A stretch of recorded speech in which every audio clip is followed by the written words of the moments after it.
Kannur Anjarakandy dental കോളേജിലെ BDS വിദ്യാർത്ഥി നിതിൻ രാജ് ആശുപത്രി കെട്ടിടത്തിൽ നിന്ന് ചാടി മരിച്ച സംഭവത്തിൽ ഇൻക്വസ്റ്റ് നടപടികൾ തുടങ്ങി. അന്വേഷണവുമായി പൂർണ്ണമായി സഹകരിക്കുമെന്ന് കോളേജ് മാനേജ്മെന്റ് അറിയിച്ചു. ഞാനിപ്പോൾ നിൽക്കുന്നത് അഞ്ചരക്കണ്ടി മെഡിക്കൽ കോളേജിന് മുന്നിലാണ്. എനിക്ക് പിന്നിൽ കാണുന്ന ഈ കെട്ടിടത്തിന് മുകളിൽ നിന്നാണ് തിരുവനന്തപുരം സ്വദേശിയായിട്ടുള്ള 1ാം വർഷ BDS വിദ്യാർത്ഥി നിതിൻ രാജ് ആത്മഹത്യ ചെയ്തത്, ചാടി മരിച്ചതും. ഈ കെട്ടിടത്തിന് ഏത് നിലയിൽ നിന്നാണ് നിതിൻ രാജ് ചാടിയതെന്ന് ദൃക്സാക്ഷികൾക്ക് പോലും വ്യക്തമല്ല. ഈ വളരെ കുറച്ച് ആളുകൾ മാത്രം എത്തുന്ന സ്വകാര്യ മെഡിക്കൽ കോളേജാണ് അഞ്ചരക്കണ്ടി മെഡിക്കൽ കോളേജ്. അതുകൊണ്ട് തന്നെ ഈ വിദ്യാർത്ഥി താഴെ വീണതിന് ശേഷമാണ് പലരും ഇതിൽ ശ്രദ്ധയിൽപ്പെട്ടത്. പെട്ടെന്ന് തന്നെ കാഷ്വാലിറ്റിയിലേക്ക് നിതിൻ രാജിനെ മാറ്റിയെങ്കിലും ഇന്നലെ ഉച്ചയ്ക്ക് 2:30 മരണം സ്ഥിരീകരിക്കുകയായിരുന്നു. എന്തായാലും ഗുരുതര ആരോപണമാണ് നിതിൻ രാജിന്റെ കുടുംബം ഈ കോളേജിലെ അധ്യാപകർക്കെതിരെ ഉന്നയിക്കുന്നത്.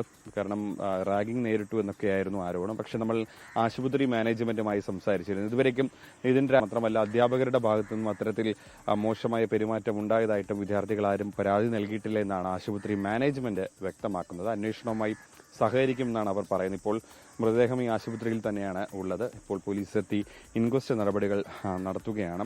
ചക്രക്കൽ പോലീസാണ് അസ്വാഭാവിക മരണത്തിന് കേസ് എടുത്തിട്ടുള്ളത്. പോസ്റ്റ്മോർട്ടം പരിയാരം മെഡിക്കൽ കോളേജിലായിരിക്കും നടത്താൻ പോകുന്നത്. അതിനുശേഷം പോലീസിന്റെ അന്വേഷണവുമായി പൂർണ്ണമായും സഹകരിക്കുമെന്നും ആശുപത്രി മാനേജ്മെന്റ് പറയും. നമ്മൾ ചില വിദ്യാർത്ഥികളുമായി സംസാരിച്ചിരുന്നു. അവർ പരസ്യമായി പ്രതികരിക്കാൻ തയ്യാറായില്ലെങ്കിൽ പോലും ആ വിദ്യാർത്ഥികൾ പറയുന്നത് ചില അധ്യാപകരുടെ ഭാഗത്ത് നിന്ന് മോശമായ പെരുമാറ്റം നിതിൻ രാജ് നേരിടേണ്ടി വന്നിട്ടുണ്ട് എന്നുള്ളൊരു ആക്ഷേപമാണ് അവർ പറയുന്നത്. പക്ഷേ ആ ഭയം കാരണം പരസ്യമായി വിദ്യാർത്ഥികൾ പ്രതികരിക്കാൻ തയ്യാറായിട്ടില്ല. അധ്യാപകരും പ്രിൻസിപ്പലടക്കം നമ്മോട് സംസാരിച്ചിരുന്നു. അത്തരത്തിലുള്ളൊരു സംഭവമൊന്നും ഉണ്ടായിട്ടില്ല എന്നുള്ളൊരു ന്യായീകരണമാണ് അവരുടെ ഭാഗത്തുനിന്നുണ്ടായാലും നമുക്കും അക്കാര്യത്തിൽ ഈ പരാതി നൽകിയിട്ടുണ്ടോ അല്ല മറ്റു കാര്യങ്ങളൊന്നും സ്ഥിരീകരിക്കാനായിട്ടില്ല. അക്കാര്യം സ്ഥിരീകരിച്ചതിന് ശേഷം മാത്രമേ അതിലൊരു വ്യക്തത വരികയുള്ളൂ. എന്തായാലും പോലീസ് അന്വേഷണം തുടരുകയാണ്. ഇപ്പോൾ കുടുംബം ഇങ്ങോട്ടേക്ക് അല്പസമയത്തിനകം എത്തുമെന്ന് അറിയിച്ചിട്ടുണ്ട്. കുടുംബം എത്തിയതിനു ശേഷം ഈ ഡിജിറ്റൽ തെളിവുകളടക്കം പോലീസിന് കൈമാറുമെന്ന് പറയുന്നത്. നിതിൻ രാജിന്റെ മൊബൈൽ ഫോൺ അത് ചക്രക്കൽ പോലീസിന്റെ കൈവശമുണ്ട്. അതിന് ഈ ശാസ്ത്രീയ പരിശോധന നടത്തണം. ഏതെങ്കിലും തരത്തിൽ അധ്യാപകരുടെ ഭാഗത്തുനിന്ന് ഭീഷണി ഉണ്ടായതിന്റെ എന്തെങ്കിലും തെളിവുകളോ അല്ലെങ്കിൽ ആത്മഹത്യാക്കുറിപ്പോ മറ്റോ ഉണ്ടെങ്കിൽ ആ ഫോണിലായിരിക്കും അതിലുണ്ടാവുക.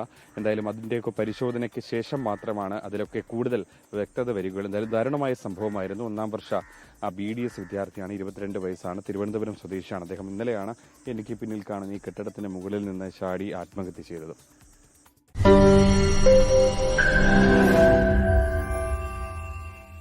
ലോകത്തെവിടെയായാലും ഏത് സമയത്തും 24 വാർത്തകളും ഓഗ്മെന്റഡ് റിയാലിറ്റി പാക്കേജുകളും എക്സ്പ്ലെയിനറുകളും വിശദമായി കാണാൻ ഞങ്ങളുടെ YouTube ചാനൽ നിങ്ങൾക്ക് സബ്സ്ക്രൈബ് ചെയ്യാം.